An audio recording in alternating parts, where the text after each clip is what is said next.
मैं डॉक्टर भामा अग्रवाल आपके अपने यूट्यूब चैनल पर आपका स्वागत करती हूँ, अभिनंदन करती हूँ। ये बच्चों, आज हम श्रीमती महादेवी वर्मा जी द्वारा रचित संस्मरण प्रणाम का अध्ययन करते हैं। यह उनके संस्मरण संकलन पथ के साथी से लिया गया है। इस संस्मरण के अध्ययन से पूर्व हमें कुछ स्मरणीय बिंदुओं पर विशेष ध्यान देना होगा, जो इस प्रकार हैं। नंबर 1, प्रणाम नामक संस्मरण श्रीमती महादेवी वर्मा जी द्वारा रचित है। नंबर 2, संस्मरण प्रणाम पथ के साथी नामक पुस्तक से लिया गया है। नंबर 3, यह संस्मरण एशिया के प्रथम नोबेल पुरस्कार विजेता गुरुदेव रविंद्रनाथ टैगोर को एक भावपूर्ण श्रद्धांजलि है। नंबर 4, लेखिका का मानना है कि कविंद्र रविंद्र का साहित्य जितना उच्च कोटि का है, उनका व्यक्तित्व भी उतना ही भव्य है। नंबर 5, गुरुदेव का सौम्य चेहरा चांदी से चमकते उजले बालों से घिरा हुआ था। उनकी उजली भ्रुकुटियों में गहरी आंखें और गिरती उठती पलकें मानो हर रहस्य का नापतोल करती हों। सुडौल नासिका मानव होने के गर्व का सूचक हो। उनके होठों पर हमेशा बनी रहने वाली जादुई हंसी सबको अपने आकर्षण में बांध लेती थी तथा अतिथियों से स्नेहिल व्यवहार उन्हें विराट व्यक्तित्व का धनी बनाते हैं। नंबर 6, लेखिका का मानना है कि वे गुरुदेव से 3 बार मिली हैं। नंबर 7, लेखिका अपने अध्ययन काल के समय पहली बार उनसे गद्यात्मक रूप से मिली। नंबर 7, यह मिलन हिमालय क्षेत्र पर स्थित रामगढ़ के पर्वत की ढाल पर कई एकड़ में बने छोटे से बंगले में उनके द्वारा प्रयोग की गई अलमारी की दराजों में रखे कागजों के माध्यम से हुआ। नंबर 9, वे इस बंगले में अपनी बीमार बेटी की देखभाल के लिए रहे थे। उसकी मृत्यु के बाद वे कभी यहाँ वापस नहीं आए। नंबर 10, यह बंगला किसी अंग्रेज ने अपने विश्राम के लिए ले लिया था और उसी ने लेखिका को बड़े शिष्टाचार पूर्वक यह भीतर बाहर से अच्छी तरह दिखाया। नंबर 11, यहाँ अड़ोस पड़ोस से रविंद्र के महामानव होने के गुणों का लेखिका को पहली बार पता चला।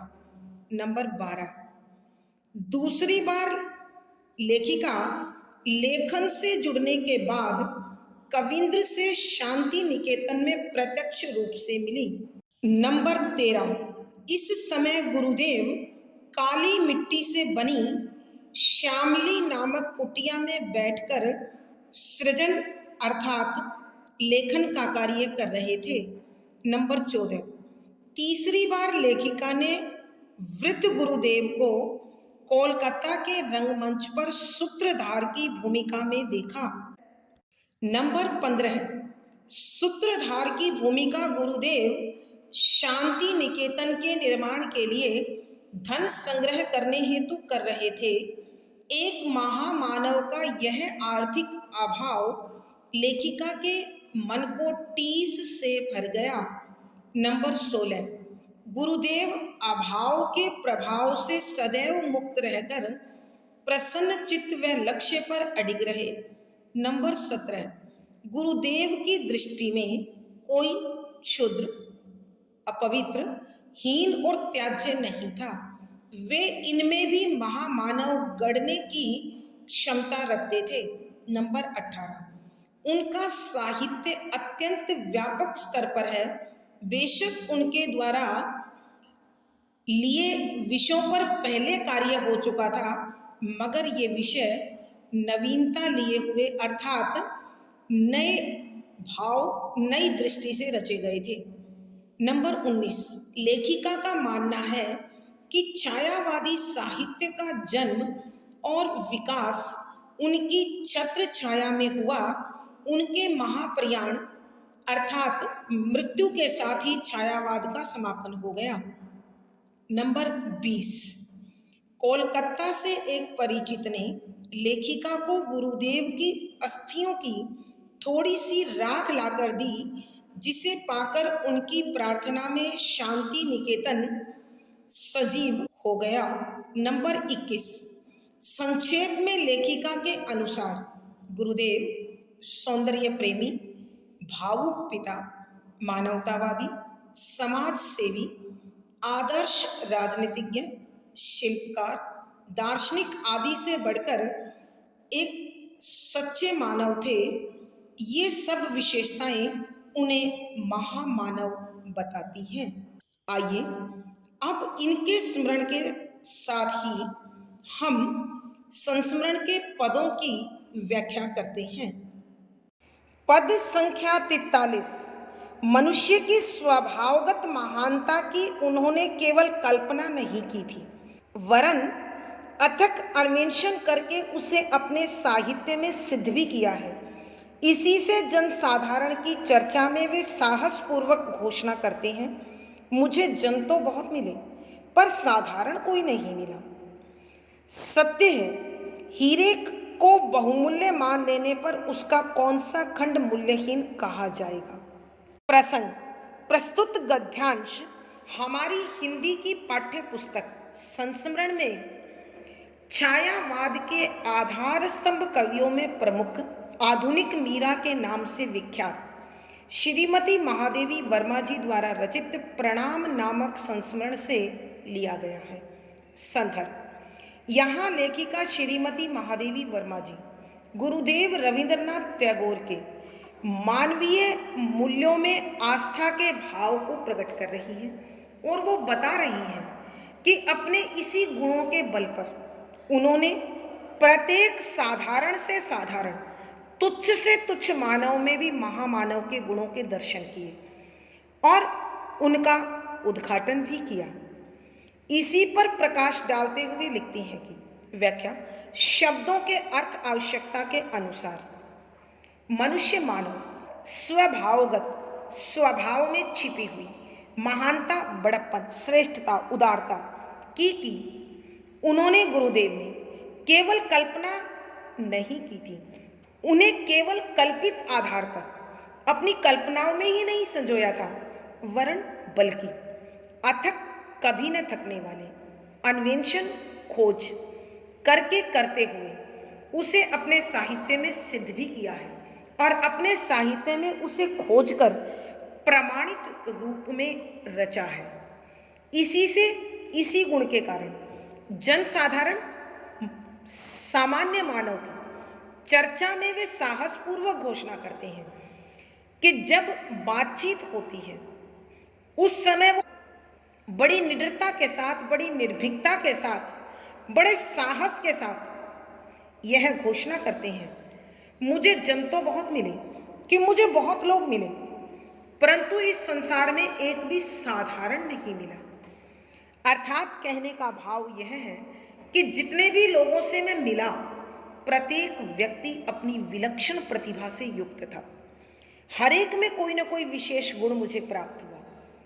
सत्य है कि यह बात बिल्कुल सच है। हीरे को बहुमूल्य मान लेने पर उसका कौन सा खंड मूल्यहीन कहा जाएगा, कि जब किसी हीरे को हम अमूल्य मान लेते हैं, खंड माने टुकड़ा, मूल्यहीन माने मूल्य से रहित, बेकार, व्यर्थ, कि जब हमने यह बात पूर्ण सत्य है कि जब किसी रत्न को हीरा समझ लिया और उसे अनमोल मान लिया, तो ऐसे में उसका कौन सा अंश ऐसा होगा जिसे हम बेकार मान ले, निरर्थक मान ले, सारहीन मान ले अथवा उसे हीरा स्वीकार न करें। यहाँ कहने का अभिप्राय यह है कि जब मनुष्य को ईश्वरीय सत्ता का अभिन्न अंग मान लिया जाए तो उसे कैसे दिव्य गुणों से रहित माना जाए, उसे कैसे ईश्वरीय शक्ति से रहित महसूस किया जाए। आइए प्यारे बच्चों, हम एक बार फिर इस पद की व्याख्या करते हैं। यहाँ लेखिका श्रीमती महादेवी वर्मा जी गुरुदेव रविंद्रनाथ टैगोर के मानवीय मूल्यों में गहन आस्था भरे विश्वास पर प्रकाश डालते हुए लिखते हैं कि मनुष्य के स्वभाव में श्रेष्ठता को, उदारता को, बड़प्पन को, महानता को केवल उन्होंने अपने विचारों में, अपनी कल्पना में ही नहीं देखा था, बल्कि अपने कभी न थकने वाले खोजी स्वभाव के आधार पर मनुष्यों में उसे खोजा और अपने साहित्य में उसे प्रमाणित रूप से शामिल भी किया। अर्थात तुच्छ से तुच्छ, छोटे से छोटा, क्षुद्र से क्षुद्र, सामान्य से सामान्य समझे जाने वाले मानव में भी खोजकर उन्होंने विलक्षण गुणों को निकाला और उन गुणों को स्थापित किया और मनुष्य को आत्मविश्वास से भर दिया। इसी से जनसाधारण की चर्चा में वे साहसपूर्वक घोषणा करते हैं कि अपनी इसी अद्भुत गुणवत्ता के कारण, योग्यता के कारण वो सामान्य लोगों में बातचीत करते हुए बड़ी निर्भीकता, निडरता और साहस के साथ कहते हैं कि मैंने इस संसार में अनेक लोगों से मुलाकात की, भेंट की, लेकिन कोई भी मनुष्य मुझे सामान्य नहीं मिला, साधारण नहीं मिला, विशिष्ट गुण से रहित नहीं मिला। अर्थात कहने का भाव यह है कि गुरुदेव ने अपने खोजी स्वभाव और अंतर्दृष्टि का प्रयोग करते हुए प्रत्येक सामान्य से सामान्य जीव में विलक्षण गुणों के दर्शन किए और उसे आत्मविश्वास से भरकर उसे सिद्ध भी किया, प्रमाणित भी किया। अब लेखिका उदाहरण प्रस्तुत करते हुए लिखती हैं, सत्य है हीरे को बहुमूल्य मान लेने पर उसका कौन सा खंड मूल्यहीन कहा जाएगा। कि यह बात बिल्कुल सच है। जब हम हीरे को अमूल्य मान लेते हैं, कीमती मान लेते हैं, तो भला उसका कौन सा टुकड़ा ऐसा होगा जिसका मूल्य आंकना नामुमकिन हो, असंभव हो। दूसरे शब्दों में हम कह सकते हैं कि जब मनुष्य उस ईश्वरीय सत्ता का अंश है तो उसमें ईश्वरीय गुण ना हो, ऐसा कैसे संभव है। अर्थात कहने का भाव यह है कि प्रत्येक व्यक्ति उस परम सत्ता का अंश होने के कारण दिव्य गुणों से युक्त है, विलक्षण प्रतिभा से संपन्न है। बस कोई ऐसी खोजी दृष्टि चाहिए जो उसकी उस प्रतिभा को देखे, समझे, तराशे और प्रमाणित कर दे, सिद्ध कर दे। भावार्थ, लेखिका के कहने का भाव यह है कि गुरुदेव की खोजी दृष्टि, उपचारक स्वभाव और कभी न थकने वाले प्रयासों के कारण हर सामान्य तत्व में उन्होंने विलक्षण गुणों के दर्शन किए। विशेष यहाँ प्रत्येक तत्व को दिव्य गुणों से युक्त स्वीकार किया गया है। प्रत्येक मानव को विलक्षण योग्यता के साथ अवतरित हुआ माना गया है। शुद्ध साहित्यिक खड़ी बोली का प्रयोग है। तत्सम प्रधान शब्दावली ने विषय को सौंदर्य प्रदान किया है। शांत रस प्रसाद गुण है। वाक्य संरचना विषय के अनुकूल गंभीर है। संवादात्मक और विचारात्मक शैली का निर्वाह हुआ है। पद संख्या 44 का क भाग, जिनकी छाया में हमारे युग की यात्रा आरंभ हुई है, जिनकी वाणी में हमने नए जीवन की प्रथम पुकार सुनी है और जिनकी दृष्टि ने अंधकार को भेद कर हमें भविष्य का पहला उज्जवल संकेत दिया है, उनके अवश्यम भावी अभाव की भी कल्पना हमारे लिए सह्य नहीं होती। प्रसंग पूर्ववत संदर्भ, यहाँ लेखिका उस घटना का उल्लेख कर रही है जब उन्हें गुरुदेव के देहावसान, निधन के विषय में सूचना प्राप्त होती है और उनकी मृत्यु ने संपूर्ण साहित्य जगत के साथ साथ सदमानव के हृदय में भी वेदना के भाव भर दिए। यहाँ लेखिका उसी आहत मन के साथ कहती है कि व्याख्या शब्दों के अर्थ आवश्यकता के अनुसार। यहाँ लेखिका श्रीमती महादेवी वर्मा जी गुरुदेव रविंद्रनाथ टैगोर की मृत्यु के बाद जो शोक की लहर संपूर्ण मानव समाज में फैली हुई थी, उसी से प्रभावित होकर अपने मन के भावों को प्रकट करते हुए लिखती है, जिनकी छाया में हमारे युग की यात्रा आरंभ हुई है। छाया छत्र छाया अर्थात निर्देशन अर्थात मार्गदर्शन में हमारे युग की। अब ये हमारा युग कौन सा है? आपने बच्चों प्रसंग में सुना है, छायावाद के आधार स्तंभ कवियों में प्रमुख श्रीमती महादेवी वर्मा यानी कवित्री छायावाद से जुड़ी हुई थी। और ये जो युग है छायावाद का, लेखिका उसी की बात कर रही है कि यात्रा सफर आरंभ हुई, शुरू हुई कि गुरुदेव के मार्गदर्शन में ही छायावाद के युग की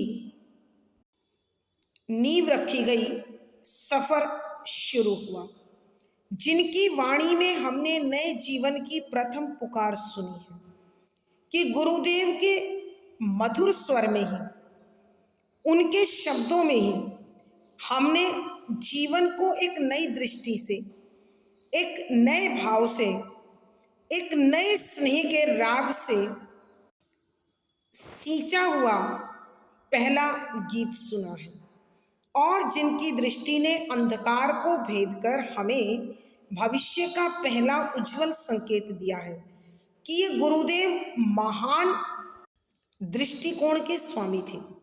उनकी दृष्टि इतनी सक्षम और सबल थी कि वो हर प्रकार के अंधेरे को भेद कर चीर कर भविष्य आने वाले कल की पहली बार उज्जवल उजला संकेत इशारा दिया कि गुरुदेव ने अपने दृष्टिकोण से इस संसार में फैले हुए अंधकार के परे स्वतंत्र और रूढ़ियों से मुक्त समाज का उजला संकेत दिया, अर्थात निराशा के भंवर में डूबे मानव को आशा भरी उंगली थमाकर उसे जीवन जीने का आसरा दिया, सहारा दिया, लक्ष्य दिया।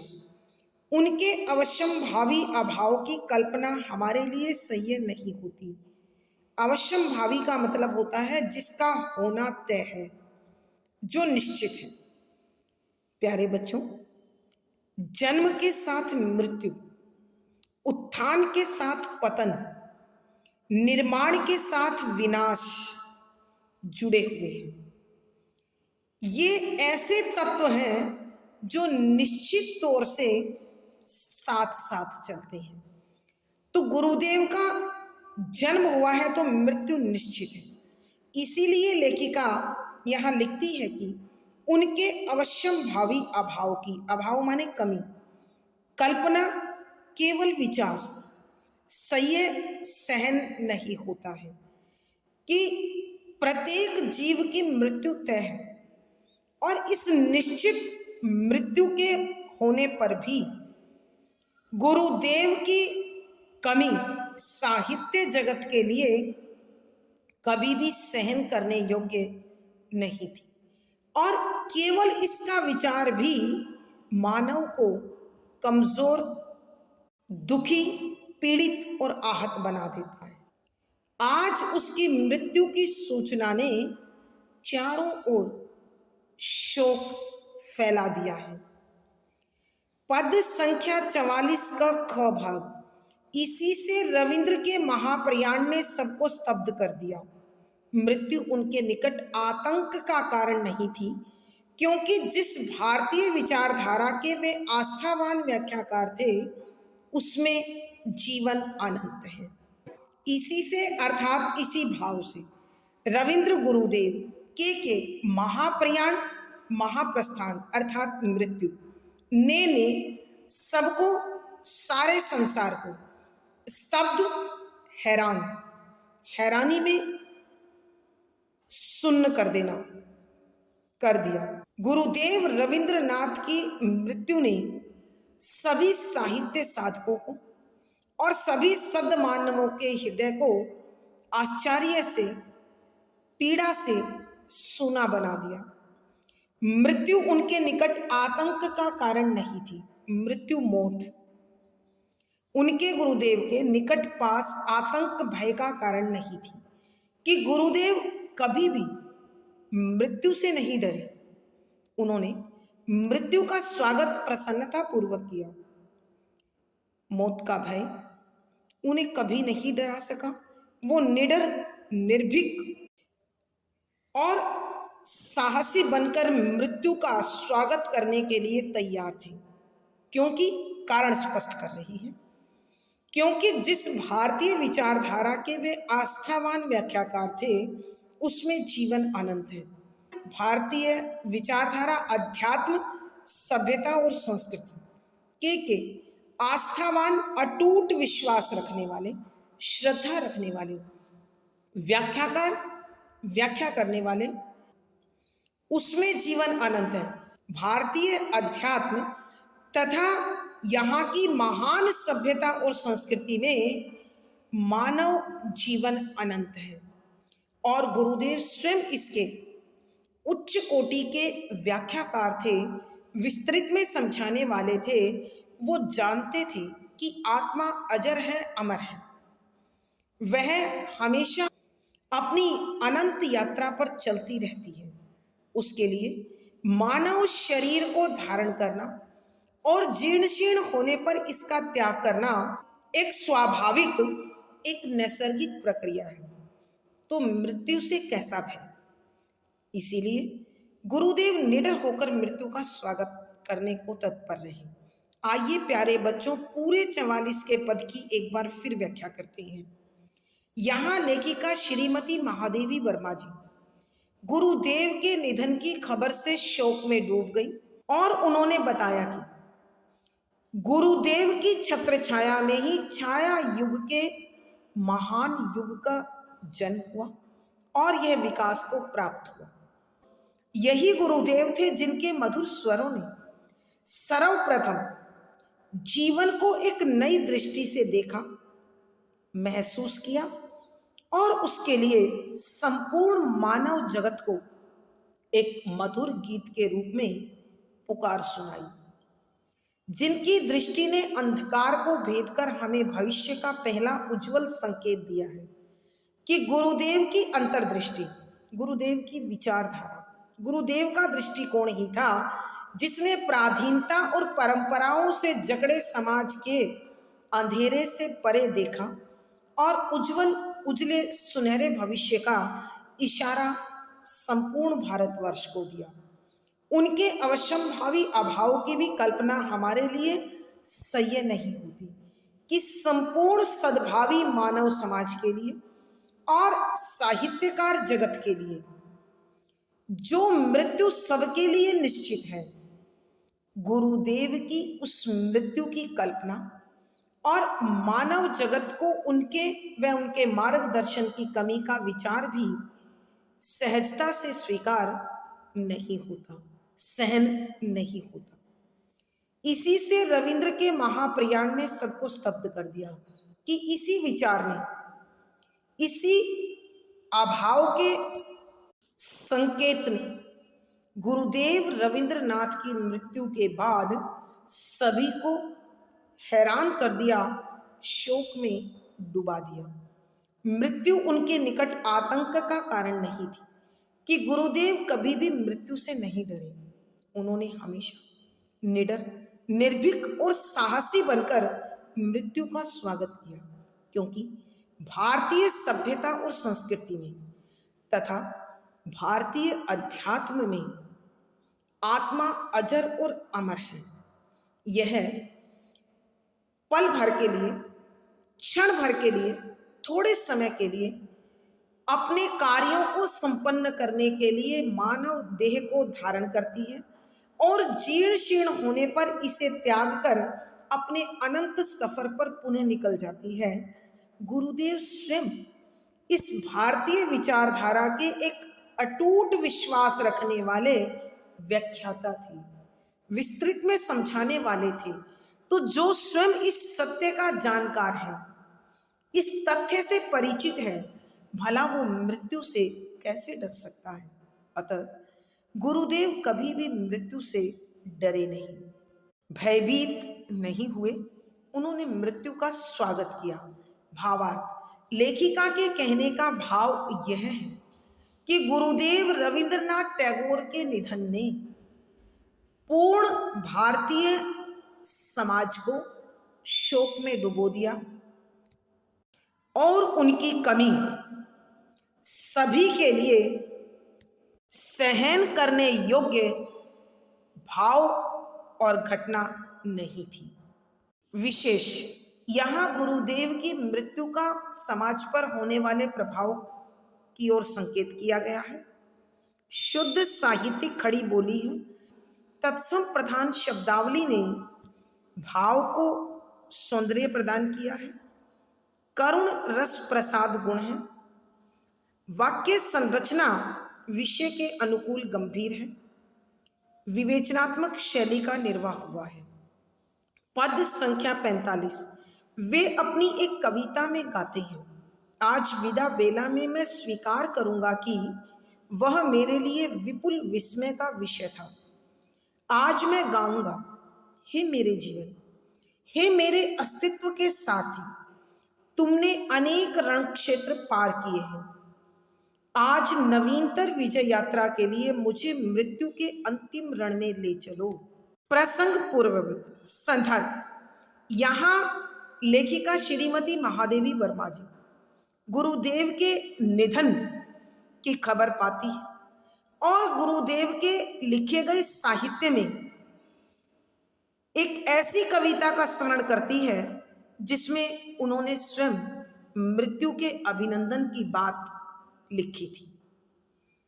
इसीलिए उसी का स्मरण करते हुए लिख रही हैं कि वे अपनी एक कविता में गाते हैं कि गुरुदेव रविंद्रनाथ टैगोर ने अपनी एक कविता में गाया है कि आज विदा बेला में मैं स्वीकार करूंगा कि वह मेरे लिए विपुल विस्मय का विषय था, कि आज जब मैं जीवन के अंतिम पड़ाव पे हूं, आज मेरी विदाई का समय नजदीक आ रहा है और इस मृत्यु की निकटता में मैं यह बात स्वीकार करता हूं, मैं हामी भरता हूं कि यह मृत्यु मेरे लिए विपुल अथाह बहुत अधिक मात्रा में ज्यादा विस्मय आश्चर्य कि यह मृत्यु मेरे लिए बहुत अधिक आश्चर्य का विषय रहा है।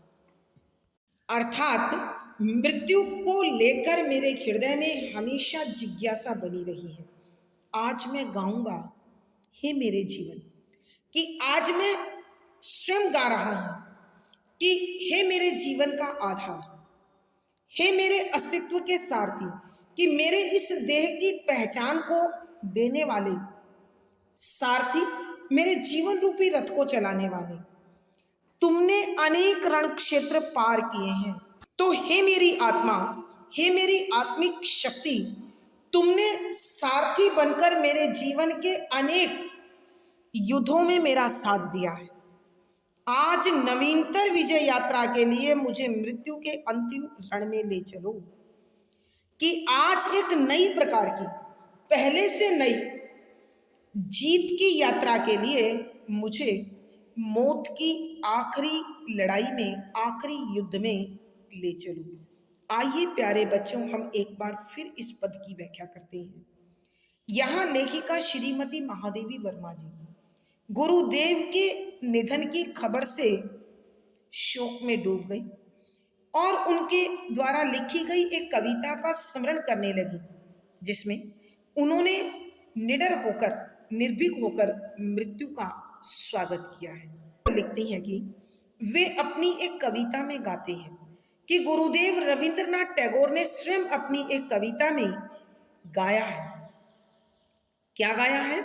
आज विदा बेला में मैं स्वीकार करूंगा कि वह मेरे लिए विपुल विस्मय का विषय था कि आज जब मैं जीवन के अंतिम पड़ाव पे हूं, आज मेरी विदाई का समय नजदीक आ रहा है, तो ऐसे में मैं यह स्वीकार करता हूं कि मेरे लिए मृत्यु हमेशा अत्यधिक हैरानी का विषय रही है।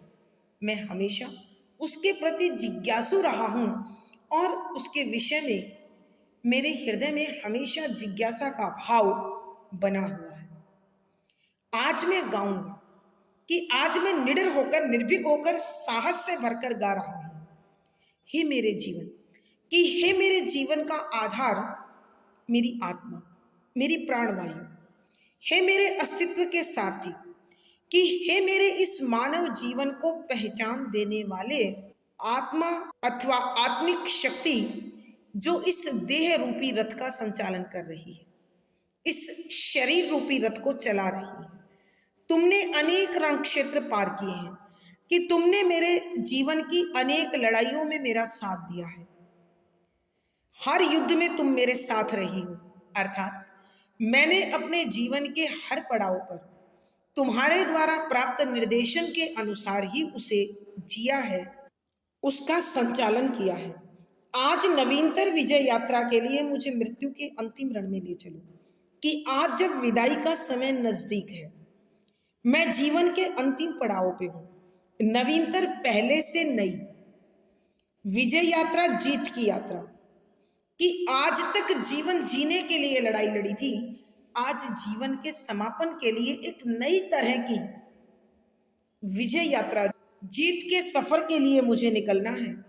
और उसके लिए तुम मुझे मृत्यु के इस अंतिम युद्ध में ले चलो, अर्थात मुझे मृत्यु के साथ जोड़कर इस शरीर के बंधन से, इस पंचभूत शरीर से मुक्त कर दो। भावार्थ, यहां लेखिका श्रीमती महादेवी वर्मा जी ने गुरुदेव रविंद्रनाथ के मृत्यु से जुड़े हुए भावों का उद्घाटन किया है। विशेष यहां मृत्यु के प्रति गुरुदेव की सददृष्टि का उल्लेख हुआ है।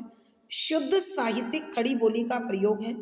तत्सम प्रधान शब्दावली ने भाव सौंदर्य को बढ़ाया है। शांत रस प्रसाद गुण है। वाक्य संरचना विषय के अनुकूल है। विवेचनात्मक वर्णात्मक शैली का प्रयोग हुआ है।